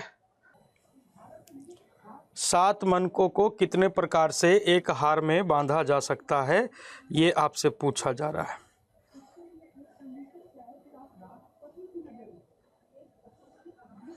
सात मनकों को एक हार में कितने प्रकार से बांधा जा सकता है? तो 7 मनका है, हार में बांधने की बात है, मतलब number of necklace, number of necklace, number of necklace के लिए हो जाएगा n into n minus 1 factorial divided by 2। Number of necklace के लिए n माइनस 1 फैक्टोरियल और डिवाइडेड बाई क्या हो जाएगा, तो 2 हो जाएगा। n minus 1 factorial divided by आपका क्या बनेगा, तो 2। तो 7 मन का है, तो 7 मन का है तो आपका क्या हो जाएगा, 7 माइनस 1 फैक्टोरियल और डिवाइडेड बाई कितना, तो 2। 7 में से 1 गया तो ये आपका हो गया फैक्टोरियल 6 और डिवाइडेड बाई 2। फैक्टोरियल 6 की वैल्यू आपकी हो गई सर 720, अब बट्टा का 2, यानी कैलकुलेट करेंगे तो ये आपका हो जाएगा 360, 360। 360 आपके सवाल का प्यारा सा उत्तर हो जाएगा। 360 इज योर करेक्ट आंसर। 360 आपके सवाल का क्या बनेगा, उत्तर बनेगा। अगला सवाल है कि x और y प्राकृत संख्या इस प्रकार है कि x प्लस y आपका 2017 है, तो -1 का पावर x प्लस -1 का पावर y का मान क्या होगा, ये आपसे पूछा है। -1 का पावर x प्लस -1 का पावर y, इसका मान क्या होगा, ये आपसे पूछा है। चलिए एक बार ट्राई करिए इसको बनाने का आप सभी लोग। x और y ये दोनों के दोनों प्राकृत संख्या हैं, दोनों के दोनों आपके क्या हैं, प्राकृत संख्या हैं। तो आपसे बोला है और उसका मान 2017 है। 2017 पे गौर करिएगा तो 2017 आपका क्या है, एक ऑड नंबर है। अब दो प्राकृत संख्याओं का योगफल एक ऑड नंबर आए, दो प्राकृत संख्याओं का योगफल एक ऑड नंबर आए, ये तभी पॉसिबल है जब यहाँ पे एक आपका x है, एक y है और ये आपका 2017 है। ये अपना ऑड नंबर है, ये अपना क्या है, ऑड है। तो ये ऑड तभी होगा जब इसमें कोई ना कोई एगो इवन होगा, कोई ना कोई एगो ऑड होगा। मान लो अगर इसको हम इवन करते हैं, ये odd, even plus odd is equal to odd होगा। ठीक है, इस इक्वेशन को समझ रहे। अब यहाँ पे ये -1 का पावर ये इवन और प्लस -1 का पावर ये ऑड। ठीक है, अब इवन पावर होने पर रिजल्ट पॉजिटिव हो जाएगा, इवन पावर होने पर रिजल्ट पॉजिटिव हो जाएगा, प्लस ऑड पावर होने पर रिजल्ट ज्यों का त्यों छूटता है। अब ये प्लस माइनस खत्म हो गया, यानी परिणाम क्या हो गया, तो परिणाम हो गया 0। 0 आपके सवाल का क्या बनेगा, उत्तर बनेगा। Zero is your correct answer. Zero आपके सवाल का क्या हो जाएगा, उत्तर हो जाएगा। बोलिए क्लियर है, क्लियर है। एक नहीं आएगा, जीरो आएगा कंचन जी, ठीक है। क्या आ जाएगा, जीरो। जीरो आपके सवाल का क्या बनेगा, उत्तर बनेगा। नेक्स्ट सवाल, 52 पत्तों की एक गड्डी में से एक पत्ता एकाएक निकाला जाता है। इसकी क्या प्रायिकता है कि निकाला गया पत्ता फेस कार्ड हो, माने मुख वाला पत्ता हो जिस पे फोटो बना रहता है। 52 पत्तों के एक गड्डी में से एक पत्ता एकाएक निकाला जा रहा है, उसके फेस कार्ड होने की क्या संभावना है। फेस कार्ड होने की क्या संभावना है, ये आपसे पूछा है कि उसके फेस कार्ड होने की क्या संभावना है। तो फेस कार्ड कितने होते हैं, फेस कार्ड टोटल 12 होते हैं, जकरा में फोटो बनल रहता है। ताश देखे होंगे आप लोग, तो 12 होते हैं। तो 12 में से एक पत्ता चुनना है, 12 सीवन। नीचे आपका टोटल कितने पत्ते होते हैं ताश में, 52। 52 में से एक पत्ता, 12 सीवन की वैल्यू हो गई 12 और 52 सीवन की वैल्यू 52। प्रोबेबिलिटी निकालेंगे तो 3 चौके 12, 13 चौके 52, 3/13 आपका प्रोबेबिलिटी हो जाएगा। प्रोबेबिलिटी क्या बनेगा, तो 3/13। 3/13 आपका प्रोबेबिलिटी हो जाएगा कि क्या संभावना है कि वह फेस कार्ड होगा, तो वो होगा सर 3/13। करें 5 अंकों वाली सबसे बड़ी पूर्ण वर्ग संख्या। 5 अंकों वाला सबसे बड़ा पूर्ण वर्ग संख्या ज्ञात करना है आपको। तो ये आपको डायरेक्टली याद करने वाला सवाल है कि सर यहाँ पे लिख लीजिए स्मॉलेस्ट और यहाँ पे लिख लीजिए ग्रेटेस्ट, ठीक है। अगर एक अंक का बोलेगा तो एक अंक का स्मॉलेस्ट हो गया सर 4, सॉरी एक अंक की सबसे छोटी पूर्ण वर्ग संख्या 1 हो जाएगी और सबसे बड़ी हो जाएगी 9। अगर 2 डिजिट का बोलेगा तो ये हो जाएगा सर 16 और बड़ी हो जाएगी आपकी 81। 3 डिजिट का बोलेगा तो 3 डिजिट का सबसे छोटा पूर्ण वर्ग संख्या 100, बड़ा हो जाएगा 961। अगर 4 डिजिट का बोलेगा तो 4 डिजिट का हो जाएगा 1024 छोटा और बड़ा हो जाएगा 9801, ठीक है। और अगर 5 डिजिट का बोलेगा तो 5 डिजिट का हो जाएगा 10,000 और बड़ा हो जाएगा 99,856, ठीक है। तो ये 2, 4, 5 आप याद रखिएगा, क्योंकि ये मोस्ट कॉमनली पूछा जाता है ना। तो मोस्ट कॉमनली पूछा जाता है। तो सबसे बड़ी पूर्ण वर्ग संख्या कौन सी हो जाएगी, तो 99,856। 99,856 सबसे बड़ी पूर्ण वर्ग संख्या हो जाएगी। एक विद्यार्थी कह रहे सर उधर आंधी तूफान आया है, इधर तो नहीं आया है। आप कहाँ से हैं, आप बताइए कि आप कहाँ से हैं और आपके यहाँ आंधी तूफान आयल है, बताइए ज़रा सा बताइएगा हमको, ठीक है, हम भी जान जाएंगे। कह रहा है कि 4 पुरुष या 6 औरत एक काम को 20 दिन में करता है, ठीक है। तो 6 पुरुष और 11 औरत उस काम को कितने दिन में करेगा। 6 पुरुष और 11 औरत उस काम को कितने दिन में करेगा, ये आपसे पूछा है कि 6 पुरुष और 11 औरत उसे कितने दिन में करेंगे। तो ये भी ब्रांडेड सवाल है, ये भी वही सवाल है जो हनुमान मंदिर शादी विवाह की कहानी पर चलती है, ठीक है। अच्छा बलिया से हैं आप, है ना, तो बलिया के कहा लिया तो आंधी तूफान आइले है न हो, ठीक है। नहीं क्लास तो अभी चल रहे है बाबू पटना से, तो यहाँ तो अभी ना दिख रहे है ओसन। VNS में आया है आंधी तूफान, आप VNS का उच्ची बोले फुल वाराणसी बोल रहे हैं कहा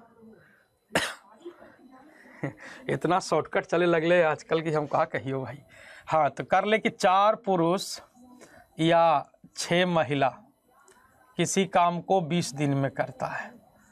अच्छा शादी विवाह का नाम सुने होंगे। शादी विवाह होता है तो एक लड़की देखने का रस्म होता है कि लड़की देखा जाएगा, है ना। अच्छी रहेगी तो ब्याह होगा, नहीं अच्छी रहेगी तो ब्याह नहीं होगा, है ना। देखा देखी हम लोग तरफ बोलते हैं उसको।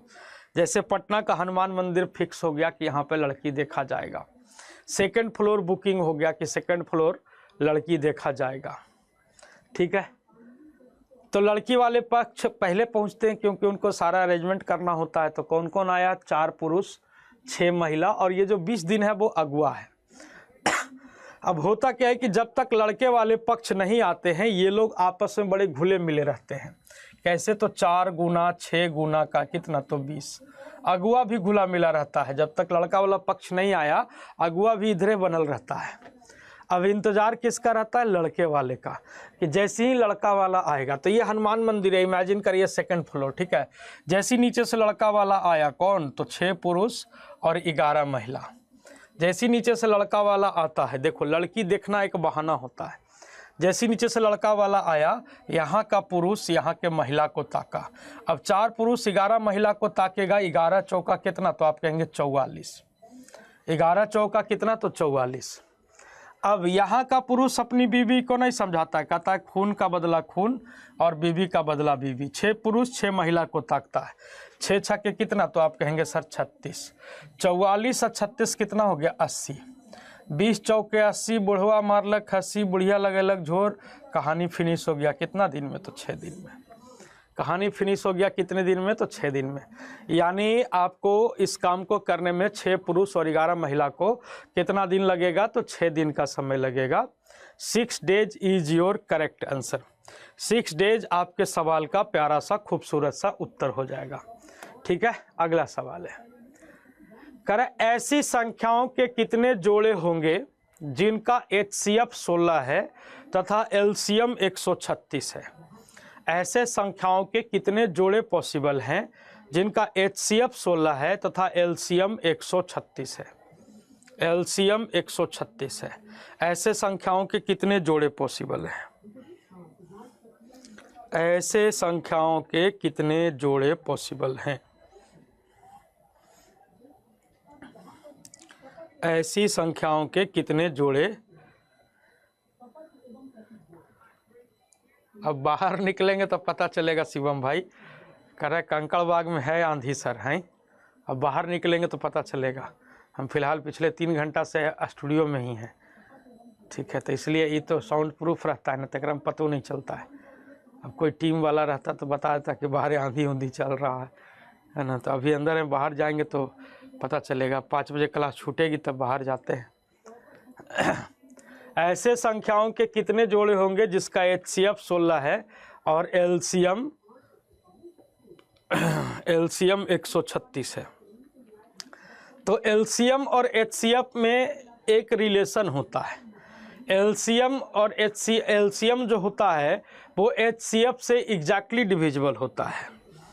मतलब कहने का मतलब है कि अगर हम LCM में HCF से भागा दें तो हमको पूरा का पूरी कट जाना चाहिए, मतलब रिमाइंडर 0 आना चाहिए। LCM में HCF से भागा दें तो हमारा रिमाइंडर क्या होना चाहिए, तो 0 होना चाहिए। रिमाइंडर क्या होना चाहिए सर, तो 0। अब यहाँ पे देखते हैं, सवाल थोड़ा सा हिंदी इंग्लिश मिसप्रिंट है, इसको सही कर लीजिएगा। यहाँ पे भी आप 16 कर लीजिए, ठीक है, और यहाँ पे भी 136 कर लीजिए। ठीक, ऐसे दोनों से बनाते तो आंसर सेम ही आता, क्योंकि दोनों से कटने वाला नहीं है।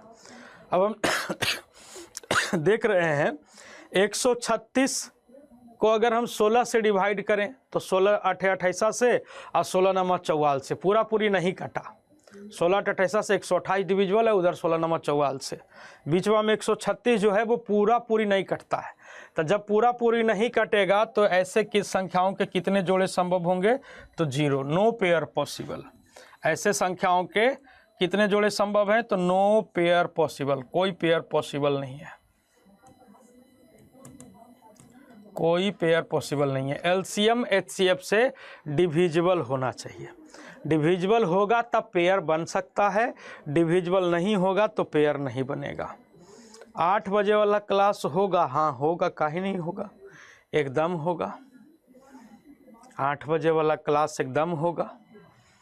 ठीक है, चलिए अगला सवाल, ये आप लोग के लेवल पर नहीं है, इसको बनाइए। कराए 14,136 रुपये को ABC में इस प्रकार बांटा जाता है कि A के हिस्से का 2 गुना, B के हिस्से का 3 गुना और C के हिस्से का 5 गुना बराबर है। तो C का हिस्सा ज्ञात करिए। C का हिस्सा ज्ञात कीजिए कि C का हिस्सा क्या होगा। C का हिस्सा क्या होगा, ये आपसे पूछा है कि C का हिस्सा क्या होगा।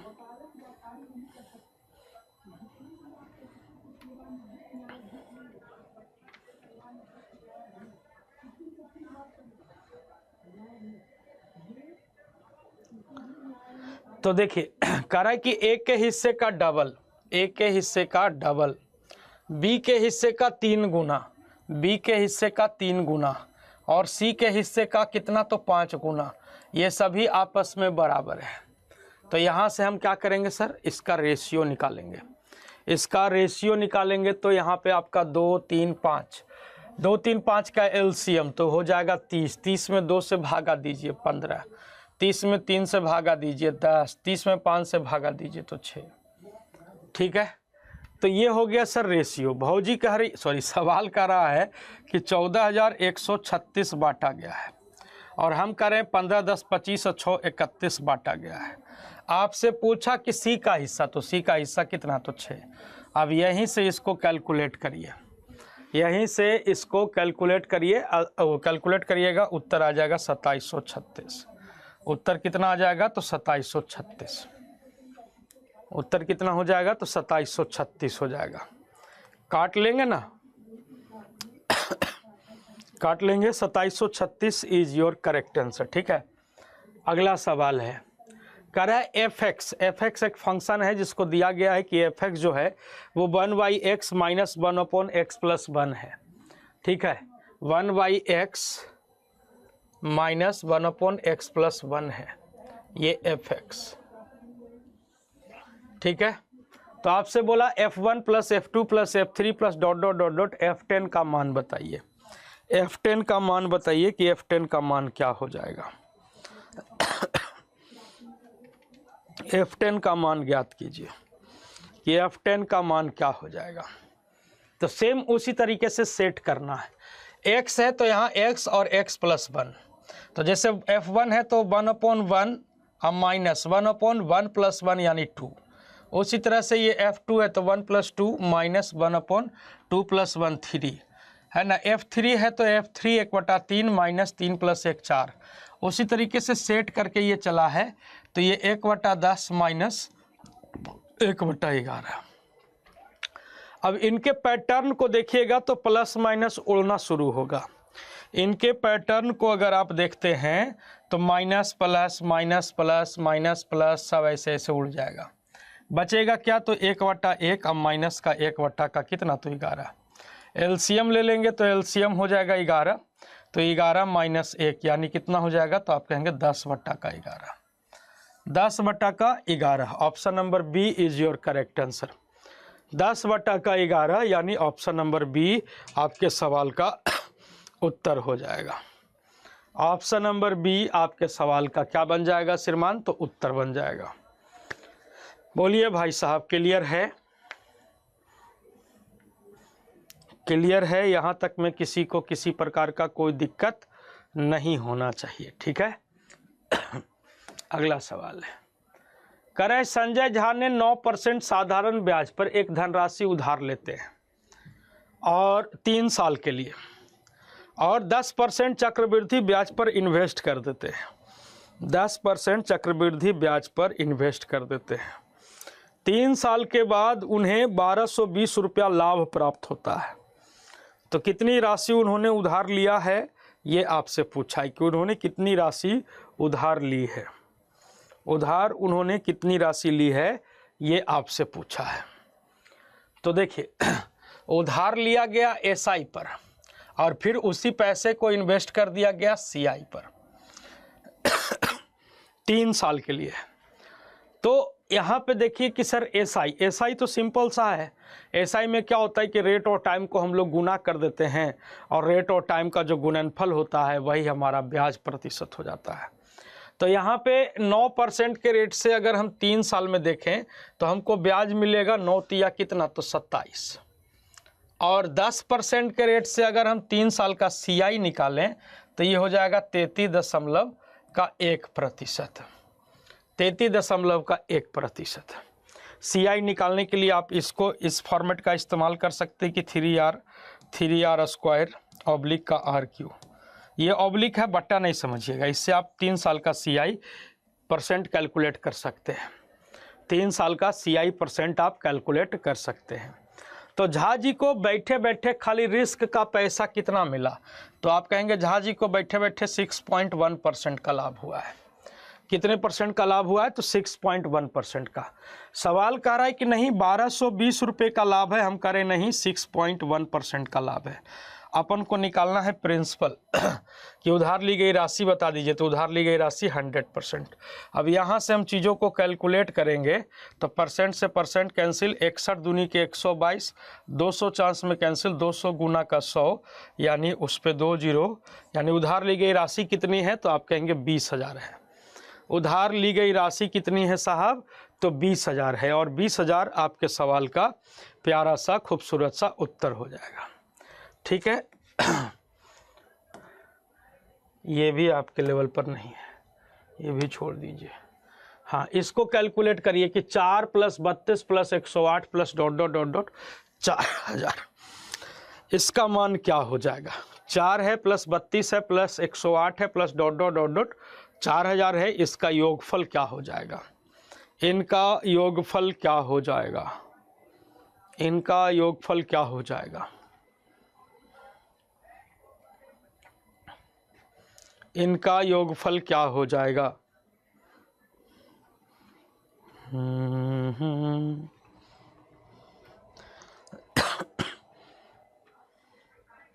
इनका योगफल क्या हो जाएगा?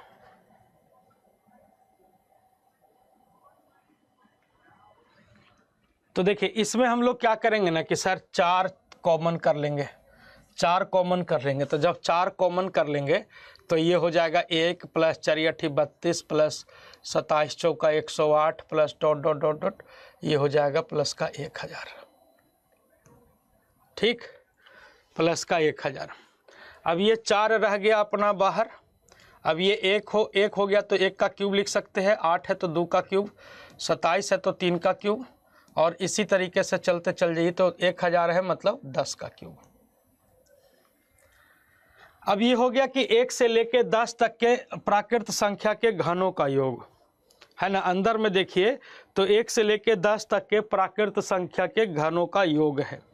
तो घनों का योग अगर हम देखें तो घनों का योग क्या होता है? n × n + 1 और /2, और इसी का क्या होता है? Whole square. तो यहाँ पे 4 तो अपना रहेगा, इसको अंदर रहने दीजिए। यहाँ 10 × 10 + 1 11 और /2, और इसी का क्या? तो होल स्क्वायर। तो 2 से आपका ये कट गया, तो ये हो गया 2 से ये 5 चांस में कट गया, तो ये हो गया 4 × 55 का स्क्वायर, 4 × 55 का स्क्वायर। तो 55 × 4 220, 220 × 55, यानी आपका कितना हो जाएगा? 12100। कितना आ जाएगा सर? 12,100। 12,100 आपके सवाल का उत्तर हो जाएगा। 12,100 ठीक है, 12,100 आपके सवाल का प्यारा सा खूबसूरत सा उत्तर हो जाएगा। ठीक है।